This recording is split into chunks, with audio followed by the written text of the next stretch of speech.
अशा घटना आपण दर 2-4 महिन्यांनी ऐकत राहतो. असे कितीतरी बाबा येतात जातात. कोणाला हात दाखवून नशीब बदलवता येत नाही. स्वतःच्या प्रयत्नांनी ते बदलवायचं आहे. आज मी एक प्रश्न विचारते तुम्हाला, की तुम्ही देवाला मानता का?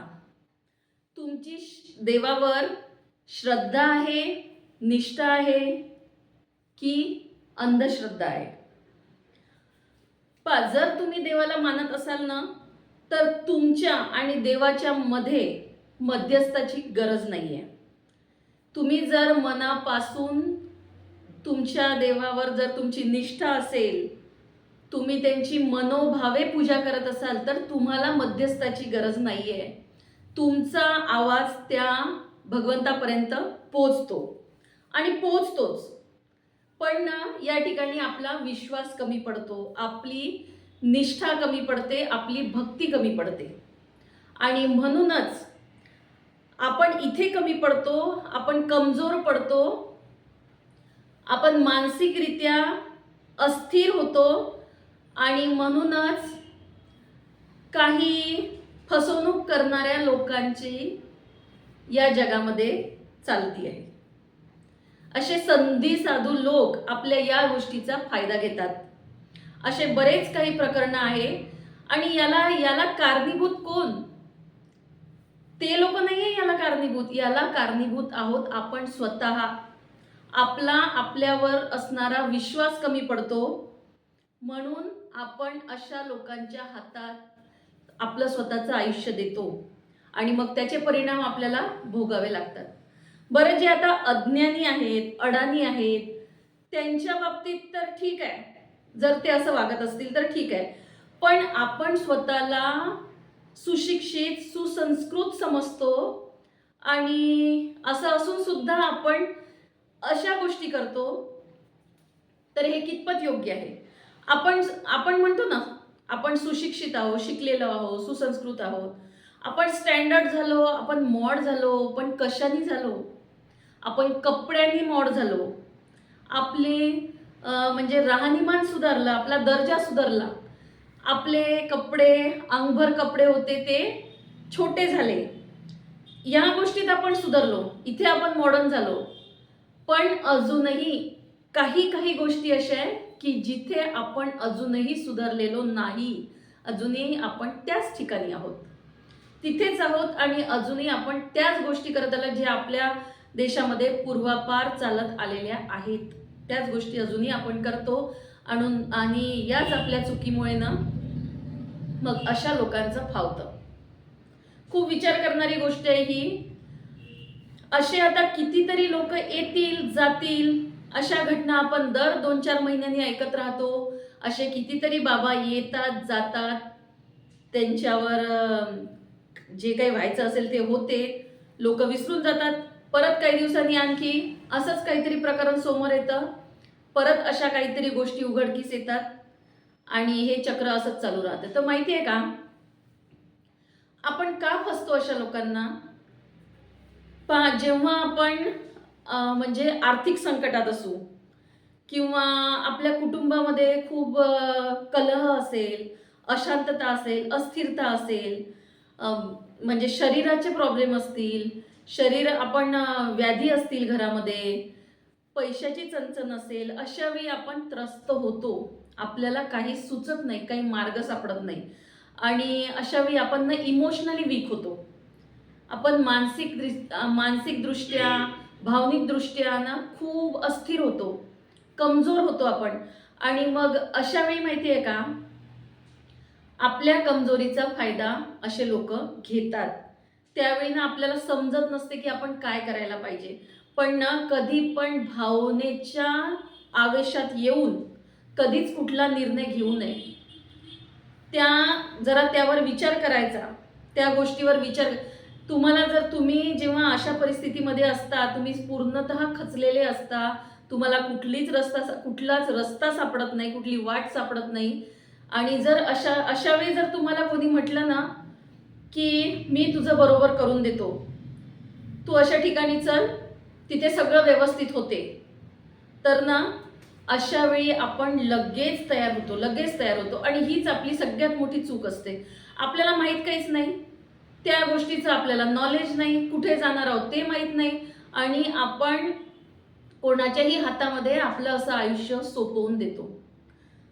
तर ना कधी पण भावनिक दृष्ट्या तुम्ही कमजोर असताना ना अशा गोष्टी करू नका. पहिले थोडं स्थिर व्हा, त्या गोष्टीवर विचार करा. आणि माहिती आहे काय, हे हे जे सगळं घडते ना आपल्यासोबत, मानसिक अशांतता म्हणा किंवा घरामध्ये वाद, कलह, शरीराचे स्वास्थ्य बिघडणं, ह्या ज्या गोष्टी आहे ना, जर तुम्हाला पटत असेल तर सांगते, हे जे सगळं आहे ना, हे आपलं कर्म आहे. कर्म ते आपल्याला भोगायचंच आहे. आणि हे कर्म आपलं याच जन्माचं नाही, तर जन्मोजन्मी आपण जे घेऊन आलेलो आहोत ना, ते कर्म आपल्याला भोगायचं असते. आता मग तुम्ही म्हणाल की मी तर सगळ्यांसोबत चांगलाच वागतो, मी चांगलेच कर्म करतो, तरी माझ्यासोबत असं का घडते? तर तेच सांगते की हे तुमचं याच जन्माचं कर्म नाही, तर तुम्ही जन्मोजन्मी जे घेऊन आलेले आहात ते कर्म तुम्हाला भोगायचंच असते. याच्यामध्ये कुठला शॉर्टकट नाहीये, कर्मामध्ये कुठला शॉर्टकट नाहीये.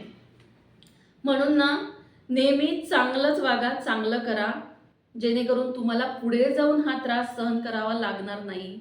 आज चांगलं कर्म करा, उद्या तुम्हाला चांगलं फळ मिळेल. आणि नेहमी ना स्वतःवर विश्वास ठेवा, स्वतःच्या प्रयत्नांवर विश्वास ठेवा, स्वतःच्या मेहनतीवर विश्वास ठेवा. कारण ना कोणी तुमचं भविष्य बदलवणार नाहीये, कोणीच नाही बदलवणार आहे. तुम्ही जन्माला येताना जे घेऊन आले आहेत ना, ते होणार, ते घडणार, त्या गोष्टी होणारच आहे. एवढा स्वतःवर विश्वास ठेवा, स्वतःच्या कर्मावर विश्वास ठेवा आणि अशा गोष्टींपासून दूर राहा. पहा, आजही जरी आता आपण सोशल मीडिया पाहतो, बराच वेळ आपण याच्यावर आपला गमावतो आणि मग आपल्याला तिथे बऱ्याच काही गोष्टी कळतात. हे असं करा, ते तसं करा, हे दार बदलवा, हे या दिशेला ठेवा, ते त्या दिशेला, आणि ना आपण तसं वागायला लागतो. आपल्याला त्यामागचं काहीही माहीत नसते, त्यामागचं शास्त्र माहीत नसते, काहीही माहीत नसते. पण ऐकलंय ना मी त्याच्यावर, त्यांनी सांगितलंय ना, आपण लगेच तसं वागायला लागतो. आणि हीच आपली सगळ्यात मोठी कमजोरी आहे. इथेच आपण लोक कमी पडलेलो आहोत आणि हे पहिलेपासून चालत आलेलं. म्हणून म्हणते की आज आपण एवढं शिकलो, मॉडर्न झालो, पण आपण अजूनही तेवढेच गुरसटलेले आहोत. म्हणून ना आपल्याला स्वतःमध्ये सुधारणा करण्याची गरज आहे. डोळे उघडे ठेवून जगाकडे पाहायला शिका. काय योग्य, काय अयोग्य, या सगळ्या गोष्टीचा विचार करा आणि उगाच आपलं भविष्य, आपलं आयुष्य इतक्या सहज कोणाच्या हातामध्ये सोपवू नका. त्या लोकांचे धंदे चालतात म्हणजे कसे चालतात, आपण त्यांच्यापर्यंत जातो, आपणच तिथपर्यंत जातो आणि तेच ते पाहून घेतात. तेच पाहतात ते की हा माणूस अडचणीत आहे, ही व्यक्ती अडचणीत आहे, आणि तुमच्या त्याच अडचणीचा ते फायदा घेतात आणि आपले प्रॉब्लेम कमी होण्याच्या ऐवजी ते वाढतच जातात. म्हणून ना नेहमी डोळे उघडे ठेवून जगाकडे बघा आणि पटकन कधीही कोणावर विश्वास ठेवू नका. ही सगळ्यात मोठी गोष्ट आहे, आजच्या काळातली सगळ्यात मोठी गोष्ट आहे की पटकनच कधीच कोणावर विश्वास ठेवू नका. सगळ्यात पहिले तर स्वतःवर विश्वास ठेवा आणि मग तुमचं मन तुम्हाला काय सांगतंय ना, तुमचं मन जर एकदम स्ट्रॉंग असेल ना, तर ते नेहमी तुम्हाला योग्यच मार्गदर्शन करेल, ते तुम्हाला योग्यच रस्ता दाखवेल. त्यासाठी ना आपलं मन तेवढं स्ट्रॉंग पाहिजे. या जगामध्ये ना सगळ्या गोष्टी आहेत, ज्योतिषशास्त्र, अंकशास्त्र, सगळ्या गोष्टी आहेत. त्यामागे शास्त्र पण आहे, ती विद्या आहे, ते खरं आहे. पण ना आपण काय केलं पाहिजे, आपण त्या गोष्टीचा विचार करायला हवं. या गोष्टीच्या मागे लागून काही फायदा नाही. आपलं नशीब आपल्याला स्वतःला घडवायचं आहे. आपल्या प्रयत्नांनी, आपल्या मेहनतीने आपल्याला ते घडवायचं आहे.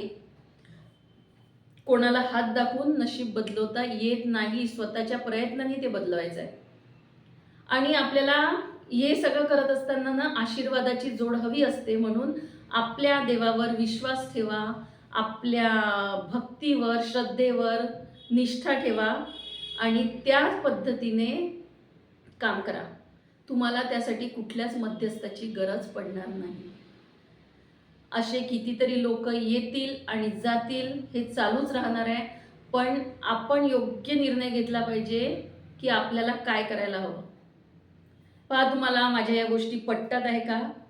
आणि पटत जर असेल, हे मी जे काही बोलते हे निगेटिव्ह नाही आहे, नकारात्मक नाही आहे, तर हे गोष्टी तुम्ही पॉझिटिव्हली पहा, त्याचा निगेटिव्ह अर्थ घेऊ नका.